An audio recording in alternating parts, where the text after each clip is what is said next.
essentially the more, good social connections that we could have, the more positive relationships that we can develop, the less isolated that we can be, the more likelihood that we're going to be able to get through this and be resilient, improve our mental health. And also, there's a good body of research out there showing that, if we can stave off some of this loneliness and stay connected, that it'll improve our physical health as well. And so, as you know, I'm a licensed psychologist. I've been with the university for about 6 years or so, director for the last three.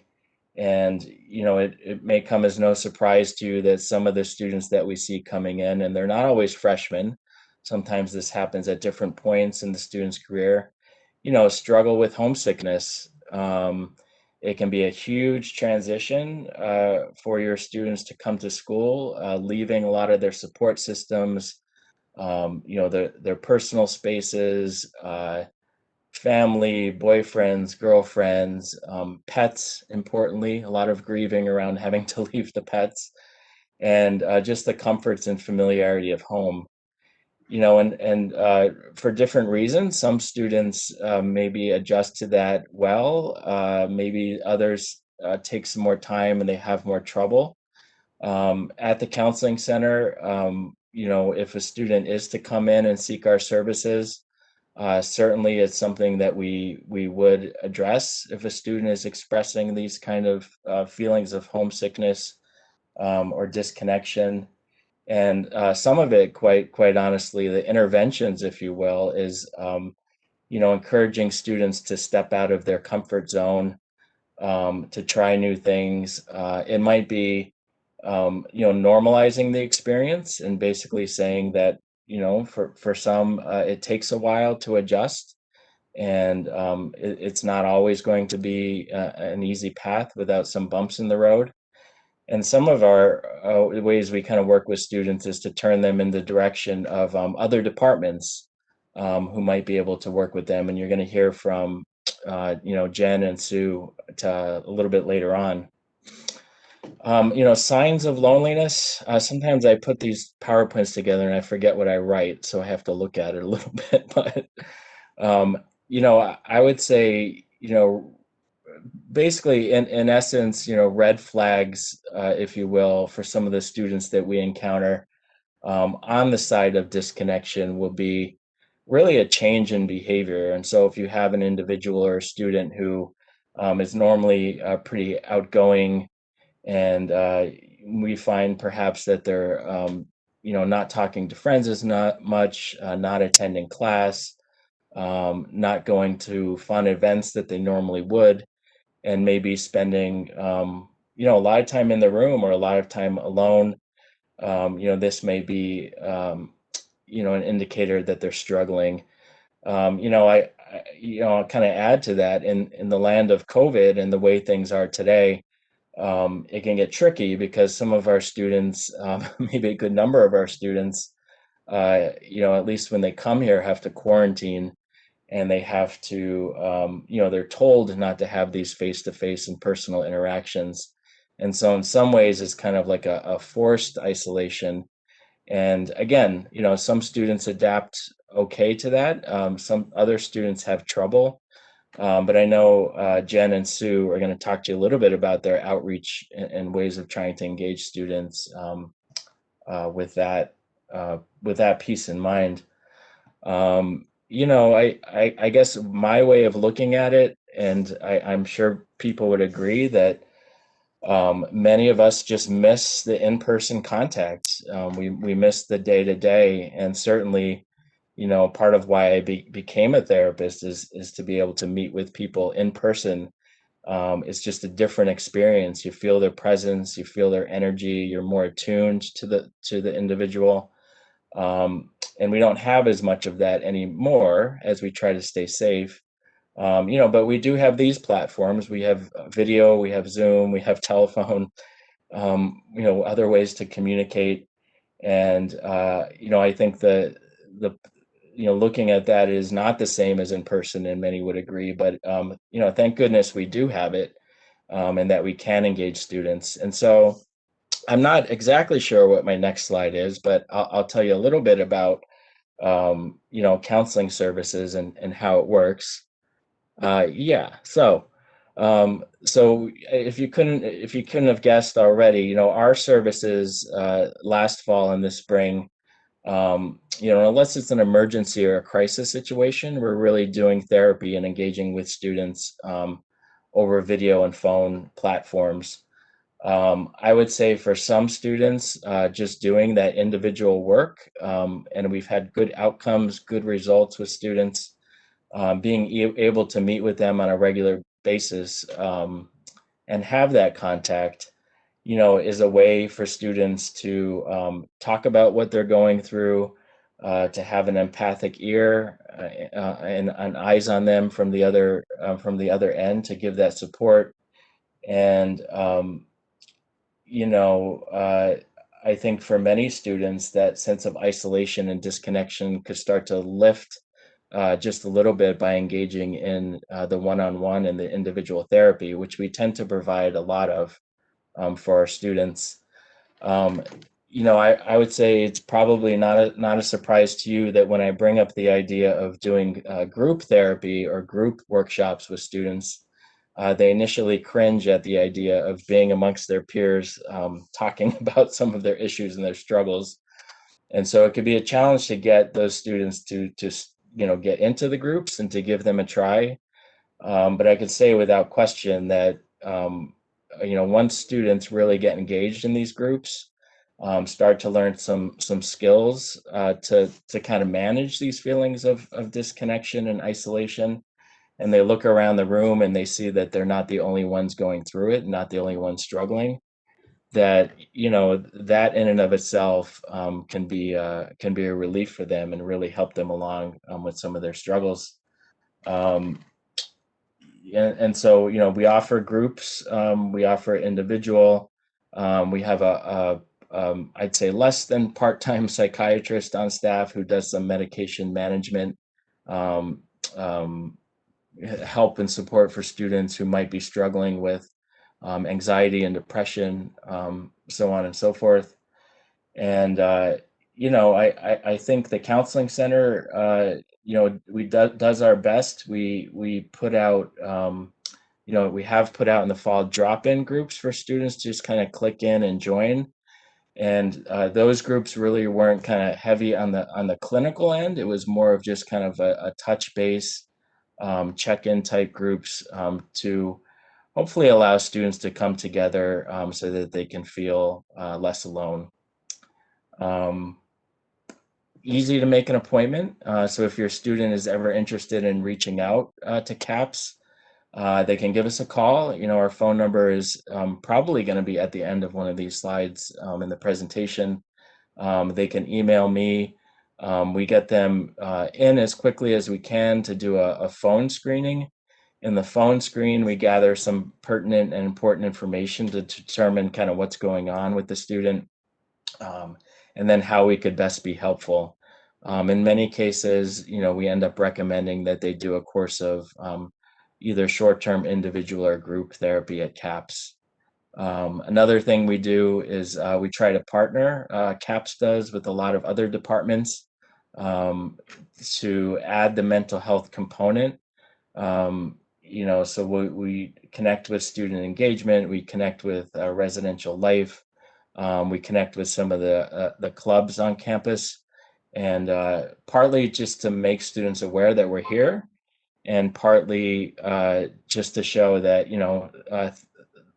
I guess to reduce the stigma of going to therapy that's still out there, and show that we're approachable, and you can, simply reach out, and we're happy to give you that support.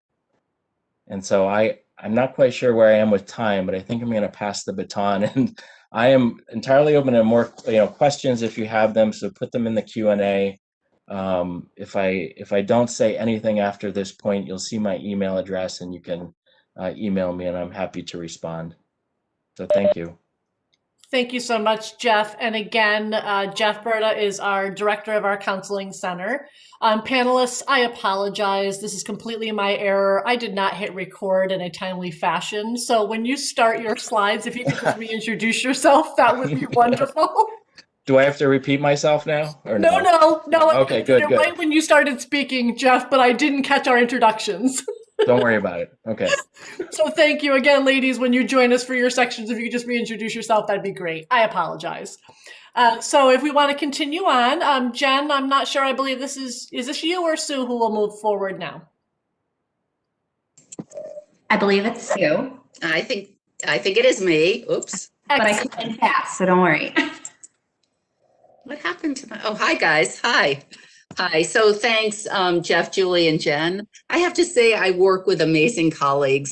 They're amazing. I also have to say that I have a cat who loves Zoom. So if you see a cat move across the screen, I am terribly sorry. I can't do much about it. I will just push him off. So we all know this is not the adventure your children should be having at college. And we are trying so hard to provide a different path that helps them feel loved and cared about and connected. So we are all about virtual programming and safe in-person programming. So can you switch there we go. So you can see some of the events and activities team activities that we do. This weekend, we're having this great Winterfest. Great, it's snowing like crazy here. But Friday and Saturday night, we're having a skating rink and all sorts of outdoor activities. We have paint parties, we have trivia. This is all online stuff. We have a concert this spring. We had a Palentine's Day, which was really popular. We have yoga online, which is a killer, I will tell you. We had an online escape room. We have had jazz nights and voice students nights. We have so many different things that we're trying really hard to engage students in. And I have to tell you that we can go to the next slide. Thank you. We have 85 clubs and organizations on this campus, all of whom are so excited about having your students join us. And so and I think it's really hard right now for students to think about joining an organization, but if they're interested, I am more than happy to sort of help them get involved and help them participate, because I think that's really important for us and our students. So I'd give it a little minute for them to read through this. And if you have any questions, I could put my email on there and please get back to me. But thanks so much for coming tonight. We so appreciate your involvement. Sue, would you be able to do two things for me real quick? Could you just Yep. remind everyone again of your title and your office? And Oh, then yes, one I'm question. sorry. That's okay. I'm sorry. Yep, Sue Fitzgerald, Associate Dean of Engagement and Inclusion. Thanks. Sorry. Thank you. And we actually have a question that you might be able to address. Someone is saying how, of course, the resident students not being allowed to gather has been very difficult for them. And is there any plan for us to allow them to be able to mingle as floor mates or in lounges coming up soon? Yes, there is. I can speak to that just because I'm on the committee and can kind of talk about it. I'm not in Res Life. But we decided that it probably was smart to leave the community rooms closed for a little while longer until we sort of sort out what's going on. But we will open them, and probably within the next couple weeks. I think that's a great question. Yep. Excellent. Thank you so much. Okay. So, sorry, Jen. Back to Wellness Wednesdays. I'm going to let Jen introduce herself again, and then she will take a minute from here as well. Okay. Hi again, everyone. My name is Jen Siegel, and I am Assistant Director from the Center for Student Success. Sorry about that. So, on this slide has some of our wellness events listed.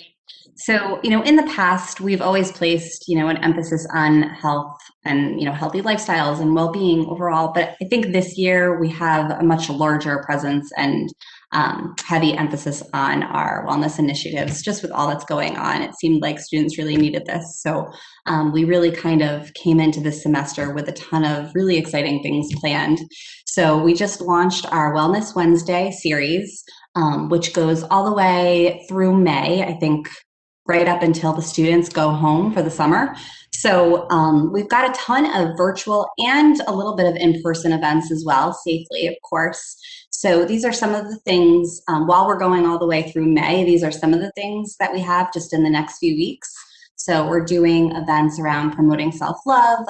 This past week we did mental health check-ins, which so far hundreds of students have responded to, and they've really enjoyed those.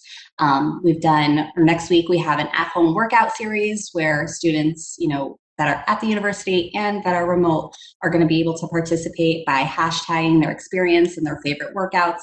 And just in talking with some of the clubs and organizations, I know that that's one they're really excited about, so I'm excited too.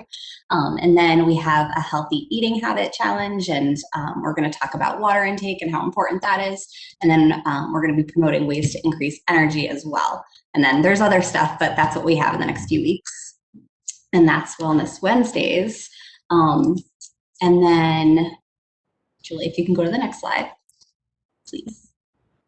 Okay, and then now I'm going to kind of switch over and talk a little bit about our outreach for students in quarantine and isolation. And I know that this has kind of come up in the previous discussions, but I'm not going to lie. When students are told that they have to go into isolation or quarantine, they haven't generally been excited about that. So we really tried to improve the overall experience for them through a lot of trial and error, but I think we have a really good system down now. So when students move into quarantine or isolation, they are automatically given concierge services. So that's going to include food delivery, laundry services, mail delivery, pretty much any delivery that they're looking for, trash pickup, and probably other things that I'm failing to mention, but pretty much anything that a student needs while they're in quarantine or isolation, they can contact QT Dining at hartford.edu, and we'll pretty much help with whatever they need. I know a ton of students have had laptop issues, so we've gotten them laptops. On loan. We don't buy laptops, just to clear that up. I know I'm being recorded, so I don't want to say that. So we'll loan them laptops, phone chargers, really whatever they need in that moment. And then we're also doing social and emotional check-ins through phone, email, text. So there are chat groups that students can join, Zoom groups. And I ran some of those last semester. And I will say, and I think Jeff mentioned this earlier, sometimes, when you're feeling isolated and when you're literally isolated in your own space, it's nice to just kind of check in with other students and talk about, the similar experiences. And a lot of the conversations that I was in with students were mostly about, what was the best show on Netflix, or Schitt's Creek came up, I think, every week. And then, ways to pass the time. We talked about journaling and, reflecting on the experience. They were leaving notes for each other in rooms. So, just stuff like that to kind of build a sense of community in a really tough time. So that was something students enjoyed. We also have late night support staff for students that need anything after hours, and there's always a number that they can call. There's always a person that will check in on them. And then, of course, we encourage our virtual events and programming, which are absolutely open to students that are in quarantine and isolation. And we definitely hope that they attend those. Jen, can I jump in for one moment, please? Yes, you can. Okay, we have a couple of questions that you might be able to address, or all three of you might be able to address, depending on your varying areas. The first question is for you, Jen, regarding the wellness programs and the wellness programming. Will the times of day vary that we're going to be doing things? And I know I could answer that as well, but I like to let you answer that. Yeah, so for the in-person events, we aren't doing too many traditional big events where, they're in a room where a bunch of students can attend and it's this big thing. So a lot of our in-person events are spread out pretty much outdoors. So, it might include something like a table with information or free giveaways. or something that drives conversation outdoors. So I should have mentioned a lot of these are probably weather pending. But to answer the question, I think we do a lot of that like during the midday, so lunch hour. So they are right outside the student union. So kind of around the 11 to 2 o'clock range. So that's the in-person stuff, but the programs that are virtual are pretty much round the clock, 24 hours a day, not just limited to Wednesdays. So for example, next week when students do their at-home workouts, they can use the hashtag, I think it's UHeart workouts and hashtag Healthy Hawks. So, that's something that we kind of expect to go on throughout the week after we launch it on Wednesdays. So students can do those workouts in their own space, on their own time. I was talking to a student earlier today, and they said they were probably going to do theirs around 11:30 at night. That's fine. So I'll probably be sleeping, but, if students are awake, then that'll entertain them. So whether it's 5 a.m. or 11:30 at night or 3 a.m., whatever works for the student. The nice thing about social media is it doesn't shut off. So it's a whole other web of community.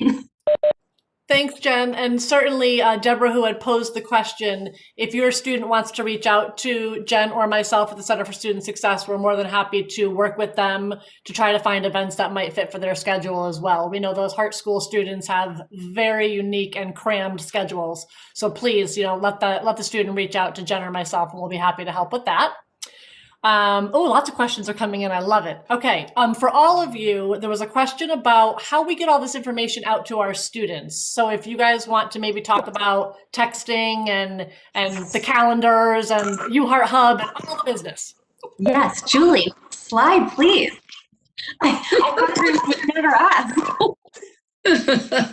So, yes, there are probably many more ways that we advertise all of this, but these are probably the most popular.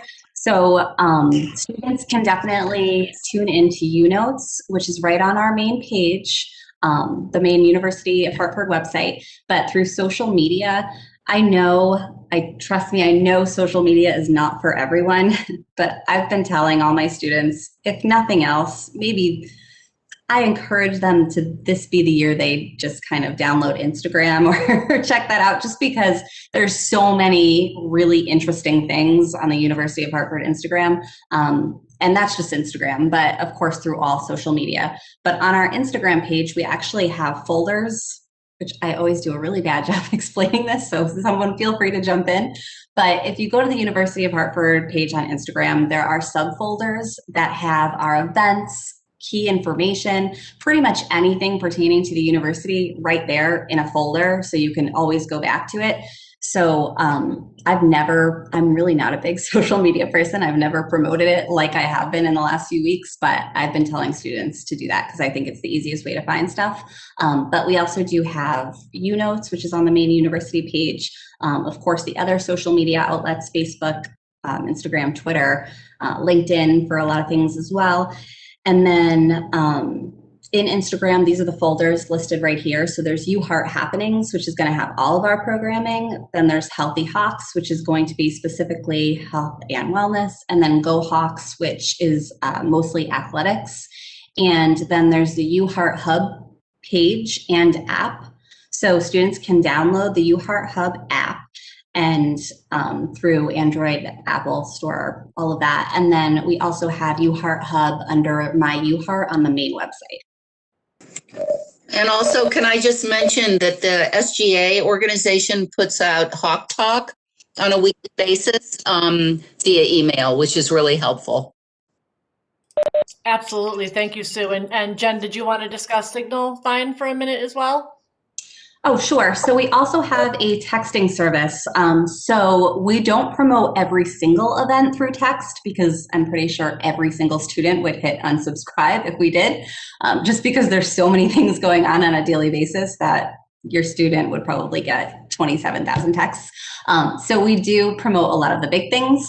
So what I would encourage your student to do is make sure that they have the correct cell phone listed on the self-service center, because those are the phone numbers that we use. And as somebody who monitors Signal Vine very closely, I will say we do have a lot of parents that have been responding. So if you could just kindly switch out your cell phone number to your students, I would really appreciate that.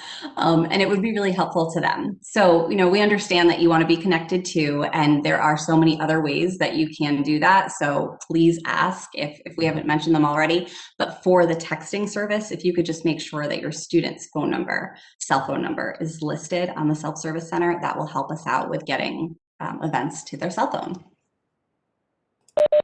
Excellent. Thank you.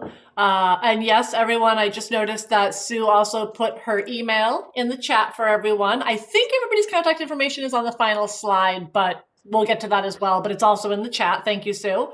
I actually have a couple more questions.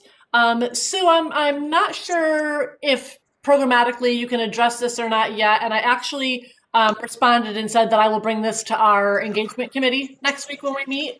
But the question is about, can we do programming at both lunch and dinner times for students who are over at HPAC and are missing the lunch and events? Oh, that's a really good question. And I don't have the answer to that either, Julie. And I'm sorry, parents. But yeah, we can look into that. That's a great question. Sorry. No, excellent. And three of us are on that committee, so I thought absolutely we'll bring it to that and make sure that we get that out there. We're in the midst of all of our semester planning right now, as we all know with the calendar. So I will make sure that that gets brought to everyone's attention. The next question is a great one. And again, this could be any one of you who might want to address this or all of the above. We have someone talking about a first-year student who is having a little trouble finding an opportunity to connect, and it could be that they're a little shy about going to events on their own. And the question is, do we ever pair upperclassmen with incoming students to try to get them a little bit more acclimated and have them join events? I'll start and then anybody can jump in. Absolutely. If this student can get to me, I will find them a student who can help them get to events. We have this amazing Student Government Association who absolutely loves to reach out to students and help them get connected and feel welcome. So as you see, there's my email, and it's probably on the other page too. But I am happy to do that. And I don't get involved because I think, they don't want me, they want another student. But yeah, I can absolutely make that happen. And as well, Sue, I did just answer them directly, and I copy and pasted your information again, so they have that directly. And same thing for the Center for Student Success. Jen is not on campus, unfortunately, this semester, as she is caring for a cute little baby. So she's making sure everybody's staying safe. I do not have a cute little baby, so I am on campus a few days a week. So if your student wants to come on over on Mondays or Tuesdays to the Center for Student Success and introduce themselves and just say they're looking for Julie Spring, same thing. I would be more than happy to connect them. In the College of Engineering, we have an ambassador society if they happen to fall under that college. If they are someone who's in one of the other schools and colleges, then we have student staff right at the center that would be, again, more than happy to engage with students and help them get connected. One thing we do not have a shortage of are students who are willing to support other students to do things, especially if it means it's a way for them to pull them into a group they're involved in. So we can definitely get them connected. Don't hesitate to reach out, like I said, to either Sue or Jen or myself at the center. Okay, let's see. Okay, well, look at that. Our next slide is everybody's contact information. Couldn't have timed that better. I do want to point out, Kenna Grant, you will notice, is on this slide as well. She is the Executive Director for Student Health and Wellbeing. Kenna is also a tremendous resource. She unfortunately was subbing for someone tonight who had to be away doing something else, which pulled her away from this event. So she did want to say hello to everyone, ask that her information be left because, again, she's more than happy to connect with students, work with students. Jen actually works very closely with Kenna as well through our office and the various things that Jen handles. So certainly we can make sure that you get connected on a number of different levels. What I do want to do is just pop in and see if we have any other questions. Okay, great. I do see someone responding that one of their student is in the Hart School, and they're definitely going to get connected with us or with Sue. So that's wonderful. That's what we are here for. I'm going to give you all a minute to see if there's any other questions that pop in. We seem to have addressed them right now. But if for the panelists, is there anything else that you think you would like to touch upon while we wait to see if any other questions come in? I will say, it sounds like there are some heart questions, and I might be able to talk about this for a second. Well, I don't specifically with the Heart School. I will say I have about upperclassmen one of my psychology classes. So I've heard about a little virtual programming that they're doing, which I don't know if they're advertising to the university as a whole. So I would also encourage your student to maybe contact their advisor just to see if they know about any of the programming or how they must have their own advertising areas. They must have like their own things. But I know that they have experience up in the Heart School, and they probably have emails that go out and letters. So they're probably just things to know about. But I know like some of the students in my class are doing like virtual poetry readings and virtual performances, and they were making commercials the other day. So there's all these things definitely going viral that any student I'm sure can participate in. So I would just have them ask, definitely reach out to us if your student is having a hard time with it, because we can definitely find out more information.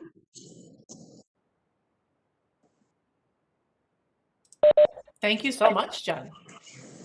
So Jeff, anything else you wanted to add? Yeah, I mean, I guess I just wanted to add, I feel like at the University of Hartford, we all do a good job of speaking to one another and cross-pollinating with ideas. And so, I feel like CAPS is sometimes the more of the silent partner because of the work we do. But, in terms of like how we get the word out that CAPS exists and that we're available and that it's okay to reach out. Sometimes those channels go through Julie, or they go through Jen or Sue, and they get the word out. And just as an example, the students in quarantine, I know that Jen and others did a nice job of doing some programming with them and reaching out. But I also know that some of those students maybe needed a bit more support at that time on the more clinical end, if you will. And so, Jen would advertise for CAPS and talk about the programming that was going on. And so we really are all in communication with one another. And so if I get an email that I can't answer, we send it off to somebody who could. And if anything, I think we're super responsive, and we're all super dedicated to helping your students have a good experience during this unusual time. Thanks. And can I just add something? I've had 4 children go through college, and I know how hard this is during normal times.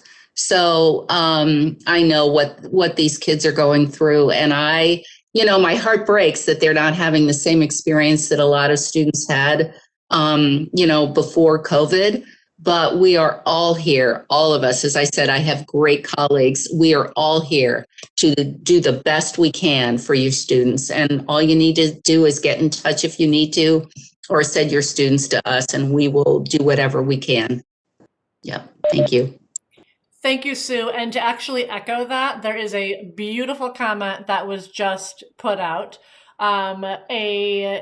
We're being told that parents should be encouraged to reach out to the bakery on campus, because a parent did that for their daughter's 19th birthday.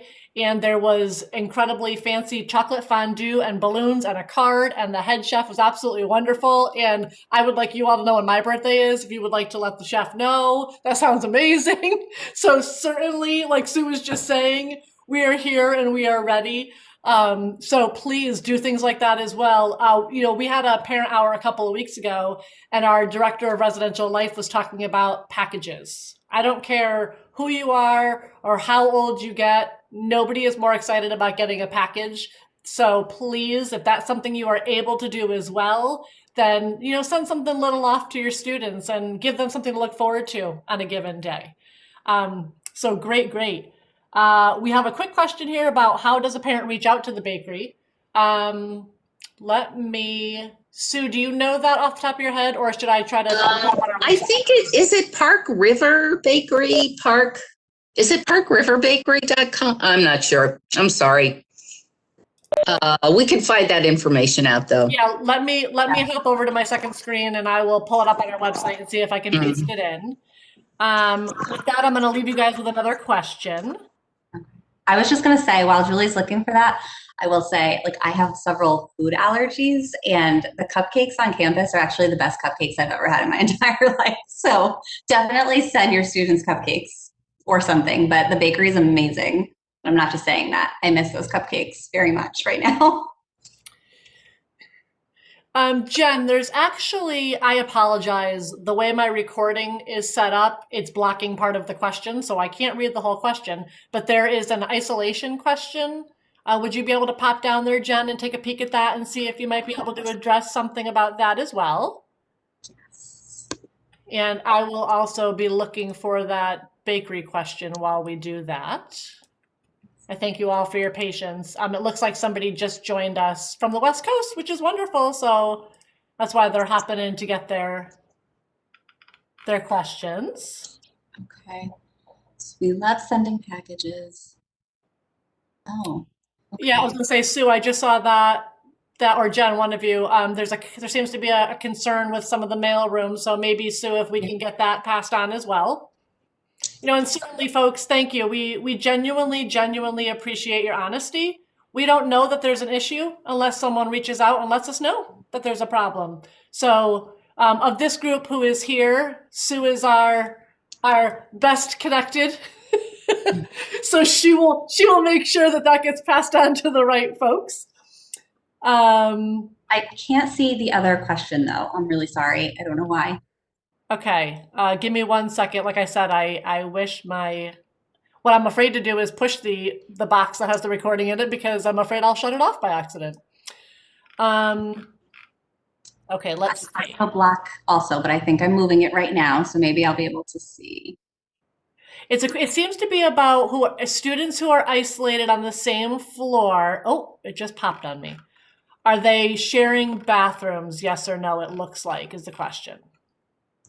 So no. So our isolation, okay, I'm gonna just go with what Julie just said because I can't read what's on my screen, but Okay.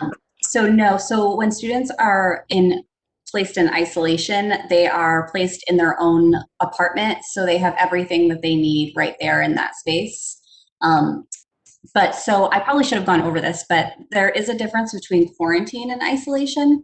So that's isolation, is when students have to move into their own space. With quarantine, they can usually do that in the space that they're living in, depending on where it is, but they wouldn't be sharing a bathroom with somebody else that's not in quarantine, if that makes sense.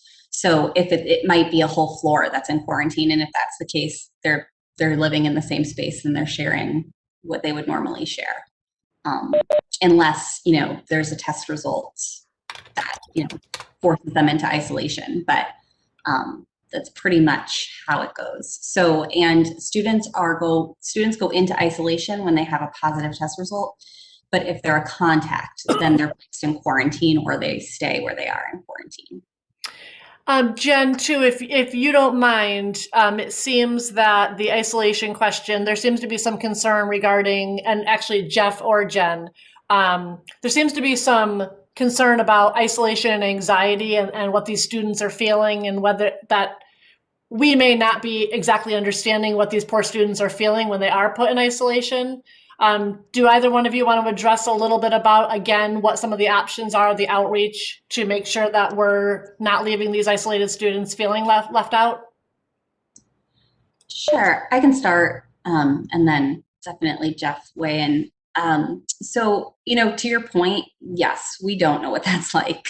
And I don't know that any of us are going to sit here and pretend that we do.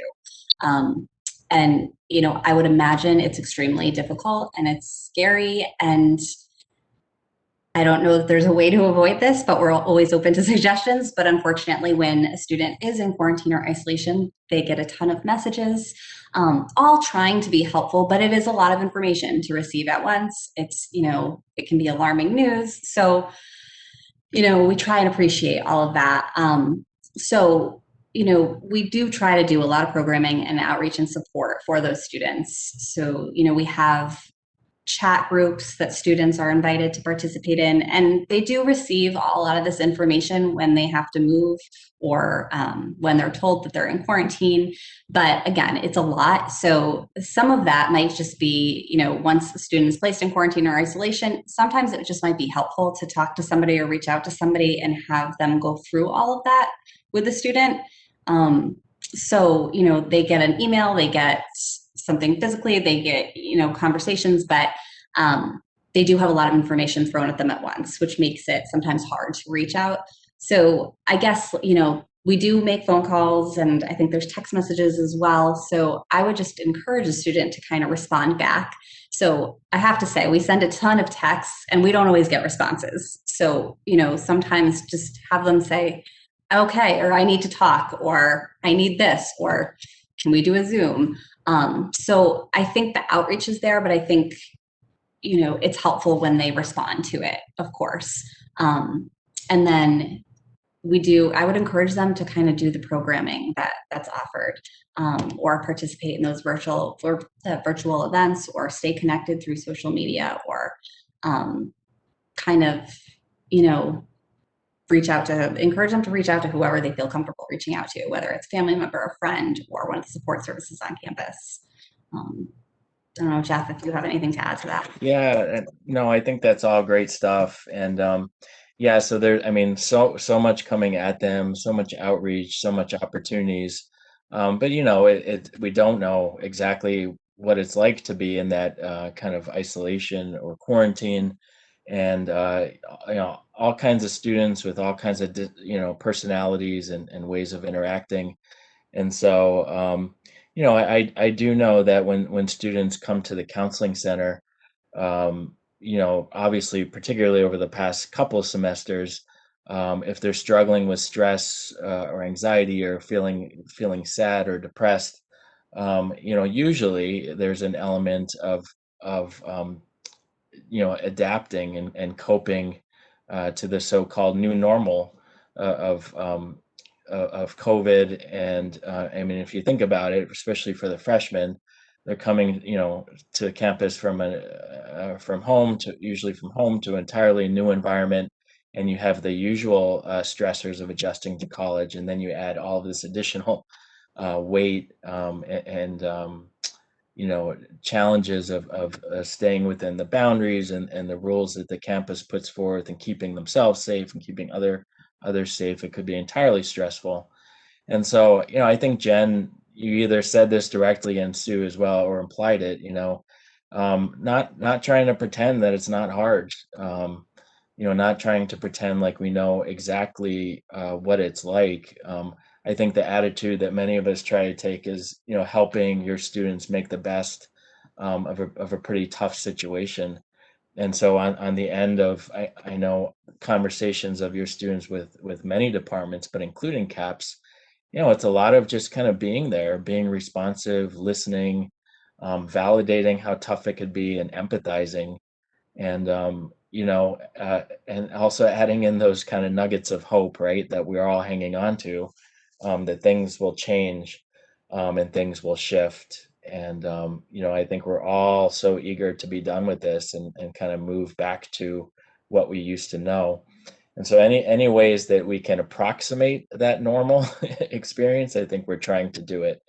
And if we have a student that's really not responding, or really seems to be taking a nosedive in classes, or not showing up, like, those red flags pop up in different areas across the university. And if it becomes, gets to a point where there's a rising level of concern, that's where we kind of pull in people from student affairs or CAPS, and really try to prevent that slip and slide from going any further. And I also think, Jeff, just to add on to that, that not we don't put students in one category. Right. Every student is an individual and needs something different, right? Absolutely. Try to address what each individual student needs. And that can be very different. Some students don't want our intervention. Some students want to be left alone. Some students are perfectly happy doing what they're doing. So we try to just know, we try to address every student's issue as being individual and special, right? Right. Yeah, it's very true. Yes. I mean, some see it as intrusive, the constant reaching out. And I have a self-described introvert myself. I mean, sometimes it's not so bad, and kind of being with oneself and listening to music and doing what you do is just fine enough. So, yeah, good point. Thank you, everyone. And to Sue, I know you had mentioned it a little bit earlier, but can you just one more time address the timing, if you will, of when we think students might be able to do a little bit more gathering in the residence hall? Yeah, we're hoping within the next couple weeks. We're just, we're dealing with some cases right now, and it was a little bit of an uptick. And so we're just trying to get that under control. And I think we're all the committee that looks at this is trying to get the community rooms open as soon as possible. But remember, what happens in the community rooms is people eat. And so what happens is they take their masks off. So, we're trying to get to the point where we encourage students to use those rooms, but use them really safely. So we just care about your students. It's not that we want to close off these rooms just to be mean or horrible. We're really trying to do the right thing. So have patience and have faith that we really are trying to do the right thing. Thank you. Absolutely, thank you. And what I want to do one more time is I want to draw your attention again to all the contact information here. Again, if there are particular situations where you feel as though you really want some one-on-one communication, any of us who are here this evening would be more than happy to work with you and or your student and try to get to the bottom of a concern you might have. So please don't hesitate. A general contact information is the Center for Student Success, and that is simply css@hartford.edu. So nice and easy to remember, css@hartford.edu. Don't hesitate to reach out to us, and myself and Jen are both right in that office and can get it to the people that it need to be if it's not us.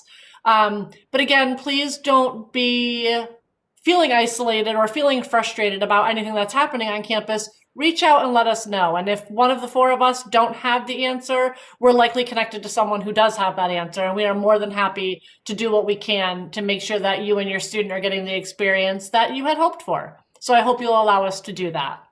So I think unless our panelists have anything else, we seem to have exhausted our questions. Just a little footnote, I did drop the bakery information in there. A parent was great enough to pass it off, so I shared it with everyone. So thank you so much for that. So please reach out to the bakery as well and get some treats out for your students. But thank you to everyone for attending again. We know your time is precious. Thank you to our panelists, and thank you to all of the families who joined us tonight. There will be other parent hours coming up. We have 2 more next week, and then another one in March and another one in April. So please hop back over to the website and see what those are looking like, and feel free to join us again. And I hope that you all have a safe and wonderful evening, especially if you're near the rest of us who are getting a little bit of snow tonight. But again, thank you so much for your time, and we wish you well, and we'll see you soon. Thanks, panelists.